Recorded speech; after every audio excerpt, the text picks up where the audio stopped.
momentito.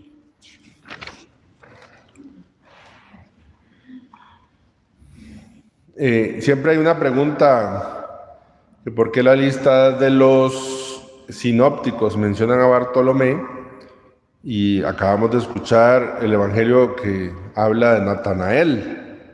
La tradición los ha puesto juntos, ha identificado que es la misma persona, por varios motivos, no vienen al caso aquí, pero nada más hacer una diferenciación, y es que era muy común dentro de los grupos de los israelitas, todavía uno dice los Alas, los Vega, los Venegas.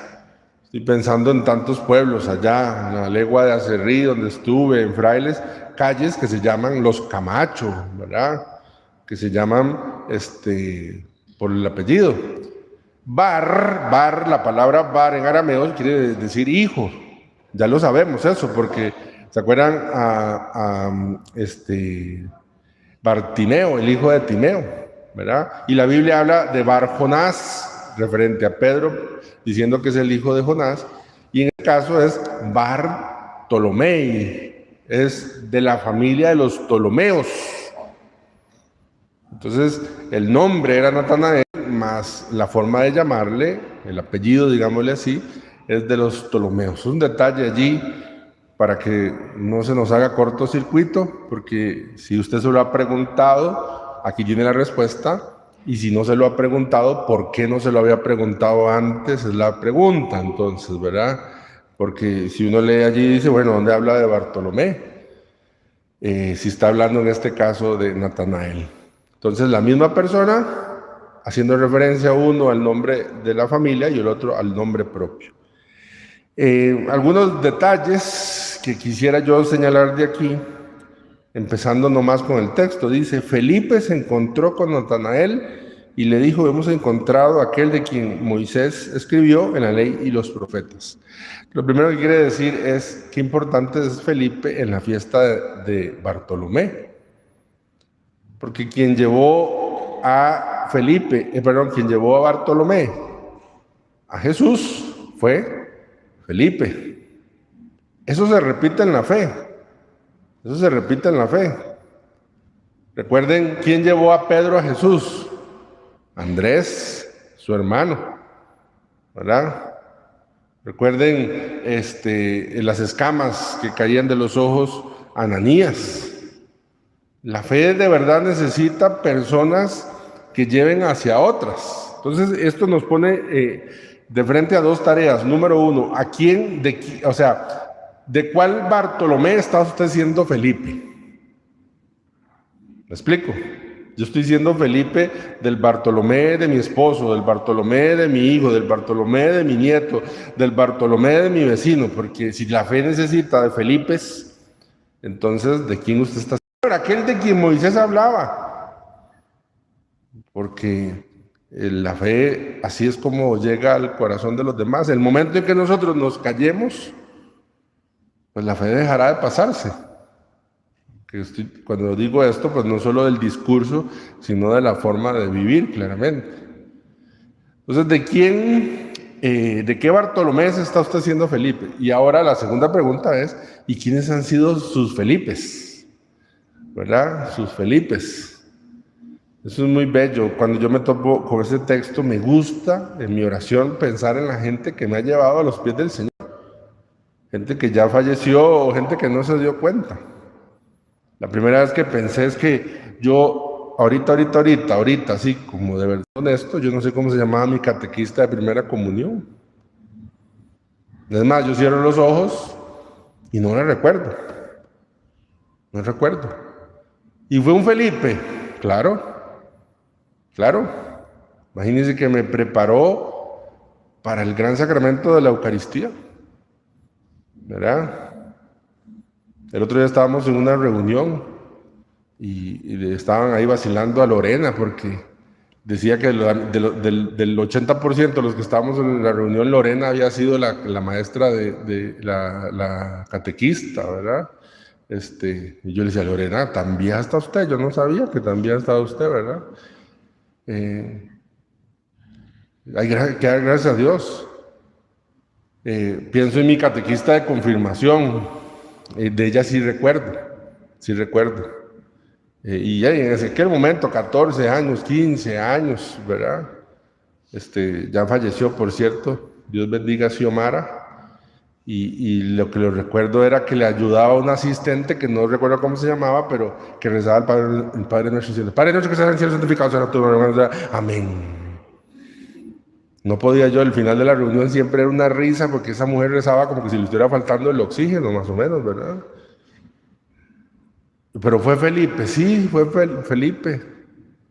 ¿Y cuántas veces nos toca hacer servicios en los cuales uno dice, bueno, eso de nada valió, esa catequesis que yo di, esa invitación que hice, cayó allí en tierra que se echó a perder?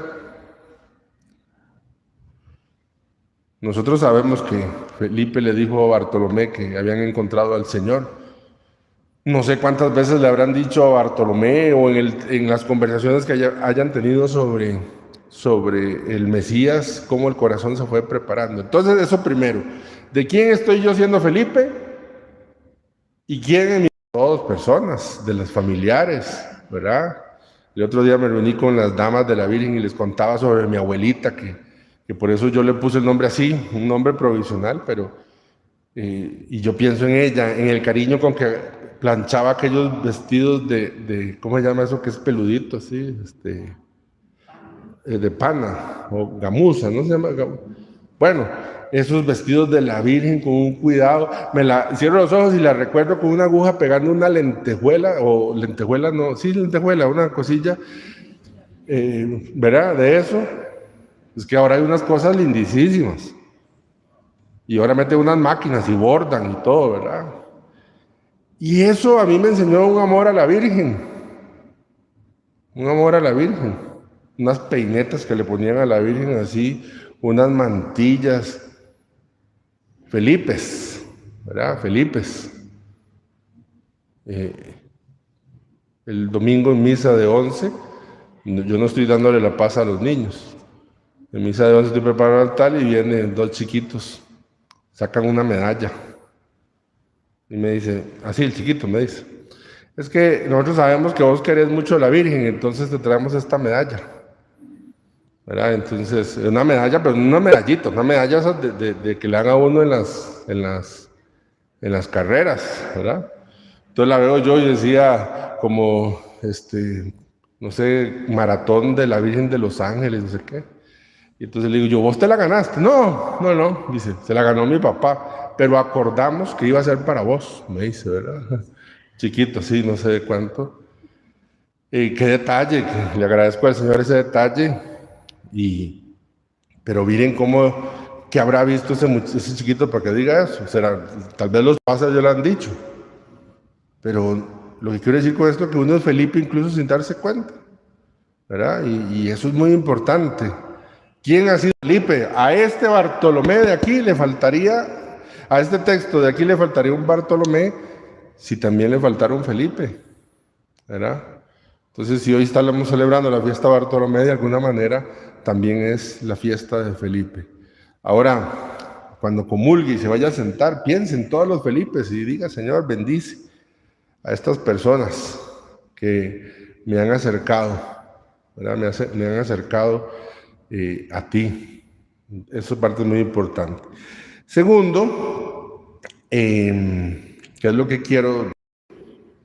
Como para uno tiene que decirlo, vieras que cuando pasé por la parada te vi, ya el otro día fui ahí a Plaza América y te topé, ¿verdad? Para nosotros es una información así como, no, estaba diciendo una realidad. Los rabinos, los maestros, no había escuelas ni nada, entonces los maestros se ponían debajo de, sobre todo, ¿verdad? Higueras, por el tipo de sombra que hace la higuera, y se ponían allí y la gente que quería ser discípulo, pues se iba y se sentaba y ellos elegían con quién quería ser discípulo, ¿verdad? Entonces lo que le está diciendo Jesús fue, no es que yo te topé el otro día cuando íbamos allí al Walmart y nos topamos, ¿no?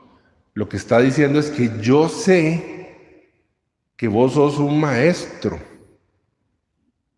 ¿Me explico? Y esto que tiene de importancia. Porque frente a eso, miren cómo le responde Bartolomé. Bartolomé le dice: antes de que Felipe te llamara, te vi cuando estabas debajo de la higuera. Traduzcamos: antes de que Felipe te llamara, yo sé que tú eras un ¿qué?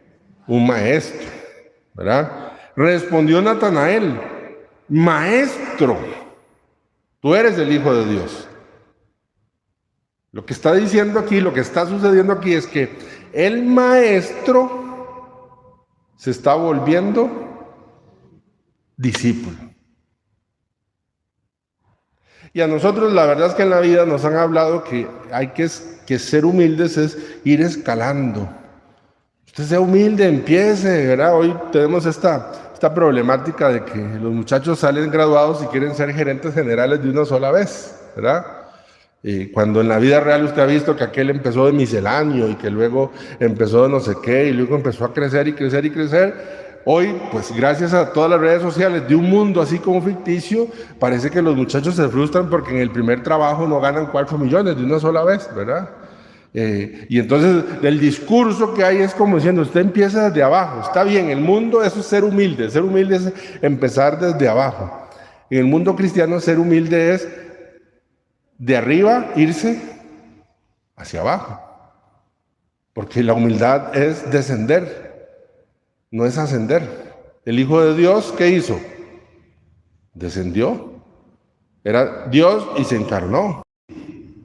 La humildad nuestra, ¿verdad? La humildad nuestra no consiste en ir hacia arriba, la humildad nuestra consiste en ir hacia abajo.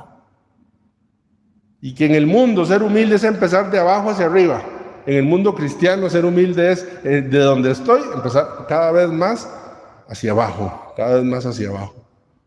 Y esto de pronto nos cuesta, ¿verdad?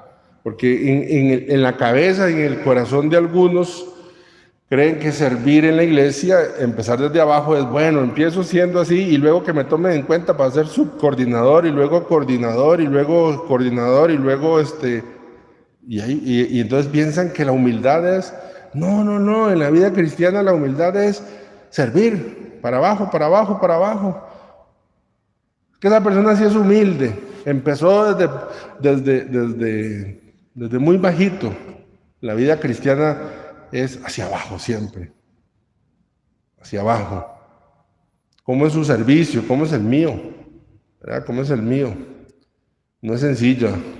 Yo pienso que la humildad cristiana solo se logra en intimidad con Jesús, porque toda y cada célula de nuestro cuerpo brota más bien hacia ese estilo del mundo. Para que tendamos hacia abajo, necesitamos la intimidad con Cristo, ¿verdad? San Francisco de Asís dice, como el agua, pura, humilde y casta, ¿verdad? Pura, uno entiende el agua, la pureza y la castidad de la pureza en cuanto que es limpia. Y uno dice, ¿y la humildad? ¿Por qué le dice el agua humilde? ¿Verdad? Es que el agua entonces es humilde porque no es así portentosa. No, sí, yo he visto agua portentosa, ¿verdad? Y entonces, ¿dónde está la humildad del agua? Bueno, en realidad es de la gravedad, pero si yo riego agua aquí, ¿qué le pasa? Hacia abajo. Si yo riego agua y el agua empieza a subir, salgamos corriendo todos desde aquí, ¿verdad? Porque algo pasó. El agua hacia abajo, hacia abajo. Esa es la humildad cristiana, ¿verdad? Y es la humildad de Bartolomé. Para mí Bartolomé, bueno, al final por eso murió como murió, ¿verdad? Estas dos características yo quería señalar. Felipe, en la vida de Natanael, de Bartolomé, y la humildad.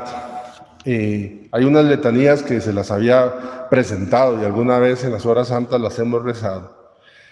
Las compuso el cardenal Joseph Mary de Val. Fue un cardenal español. Quienes le conocieron, dijeron realmente un hombre humilde, un hombre de mucha inteligencia, de mucha sabiduría, y que no quería, su contexto fue de nacer en un mundo de muchos títulos, pero él de verdad que en sí deseaba dame almas, denme almas, es lo que decía constantemente. Cuando murió León XIII y que se hizo el cónclave, y había muerto el cardenal, uno de los cardenales que ejercía algún servicio, decidieron, entre las personas que iban a convocar, a este hombre. Todavía no era cardenal. Su fama era una fama de una persona realmente humilde. Y resulta ser que, bueno, se hicieron las votaciones y en ese momento quedó elegido Giuseppe Sarto, quien va a ser juez Pío X. Lo mandaron a él para que fuera a convencerlo porque no quería aceptar. Cuando entró, pues lo que cuenta la historia, lo encontraron a Giuseppe Sarto llorando en la capilla de las lágrimas, que así se llaman, ¿verdad? Él llorando, y Mary de Val se le acercó para convencerlo y le dijo: Eminencia, acepte esta grande tarea, el Señor le va a ayudar a usted. Bueno, al final sabemos que aceptó, pero miren cómo es la vida. No lo conocía, solo tenía la fama. Y Giuseppe Sarto en ese mismo momento lo elige a él, a Mary de Val, como secretario de Estado. Y le tocó una cosa durísima. Bueno, él escribe estas letanías, ya con esto termino. Se llaman letanías de la humildad. Yo las rezo y las he rezado muchas veces. Y voy a ser muy honesto. Yo las rezo y cada vez que las rezo por dentro digo: mentira, Señor. Mentira, Señor. Ya van a oír por qué. Dice él, ¿verdad? Y le digan: qué rico le quedó ese arroz con leche que usted hizo. Es que nadie hace un arroz con leche como el que usted hace. Qué riquísimo, ¿verdad? Entonces, del deseo de ser alabado, del deseo de ser honrado, líbrame, Señor. Del deseo de ser aplaudido, líbrame, Señor. De ese no tengo tanto problema. Del deseo de ser preferido a otros, yo por dentro: mentira, Señor. Yo quiero ser el preferido. Yo quiero ser el tío preferido, quiero ser el sacerdote preferido, quiero ser la hija preferida, ¿verdad? ¿A quién le gusta no ser preferido? ¿Cuántos traumas psicológicos hemos cargado cuando nos hemos sentido que no somos los preferidos? ¿Verdad? Del deseo de ser consultado, líbrame. Es que nadie hace aquí en este templo las horas santas que yo hago. ¿Verdad? Ojalá que el padrecito que venga sepa que cualquier cosa me tienen que preguntar a mí, porque yo soy el que controlo esto, yo sé dónde es que están, ¿verdad? Líbrame, Señor. Del temor de ser humillado, líbrame, Señor. Del temor de ser despreciado, líbrame, Señor. Del temor de ser calumniado, del temor de ser olvidado, del temor de ser puesto en ridículo, del temor de ser injuriado, del temor de ser juzgado con malicia, ¿verdad? Y luego miren lo que dice. La respuesta es: dame la gracia de desearlo. Respondan. Ojo, que otros sean más amados que yo. Dame la gracia de desearlo. Sí, Señor, dame la gracia, porque si no, ¿verdad? Que otros sean más estimados que yo. Dame la gracia de desearlo. Que otros crezcan en la buena opinión y que yo disminuya. Dame la gracia de desear. Que otros sean alabados y a mí ni siquiera se me haga caso. Dame la gracia de desear. Que otros sean empleados con cargos importantes y a mí me juzguen incapaz de hacerlos. Que otros sean preferidos a mí en todo. Dame la gracia. Es la humildad cristiana. No se puede, esto es una tontera. Yo no sé si no es humilde. El corazón no tiende hacia abajo, quiere hacia arriba. Y cuando llega alguien que le pone el dedo así encima a usted hasta que... Y entonces a veces decimos: es que hay que tener amor propio. No, sí, hay que tener amor propio, pero cuidado, porque lo que a veces usted dice amor propio es orgullo propísimo, propio, no sé cómo se dice. Es que es una persona sumamente orgullosa, entonces hay que revisar esta parte de nuestra vida también, ¿verdad? Vamos a pedir al Señor que Bartolomé pueda interceder por nosotros. Que Dios bendiga a nuestros Felipes y que podamos hacer la misión de ser Felipes para otros. Y que podamos ser humildes como el agua, hacia abajo, con la humildad que viene de Dios. Gloria al Padre, al Hijo y al Espíritu Santo.